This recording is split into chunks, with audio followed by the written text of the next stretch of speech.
جانتا ہے کہ انابیہ کی منگنی اس کے کزن سے ہو چکی ہے لیکن پھر بھی اس کے پیچھے پڑا ہوا ہے، تو اس کا مطلب ہے لڑکی غلط نہیں ہے، قصور ہمارے اپنے بیٹے کا ہے۔ نمرا نے مجھے صرف اور صرف تمہاری وجہ سے اتنی باتیں سنائی۔ اب تم مجھے بتاؤ گی کہ نمرا نے تم سے کیا کہا ہے؟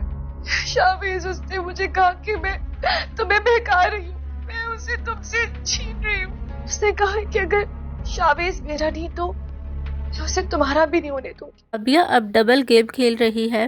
طرف تو وہ نمرا کو یہ بتا چکی ہے شاویز خود ہی اس کے پیچھے پڑا ہوا ہے کہ دوسری طرف اب وہ شاویز سے یہ کہے گی اس کی وجہ سے نمرا نے اسے اتنی زیادہ باتیں سنائی ہے۔ اس نے یہ بھی کہا ہے کہ وہ اب شاویز کو کسی اور کا بھی نہیں ہونے دے گی، کی وجہ سے نمرا اور شاویز کے درمیان اور بھی مزید بدگمانی پیدا ہو جائے گی۔ بدگمانی تو اتنی آسانی سے کبھی بھی دور نہیں ہوگی۔ انابیہ کی منگنی ہو جانے کے بعد اب شاویز کی ماں بھی اپنے بیٹے کو ہی قصوروار ٹھہرائے گی۔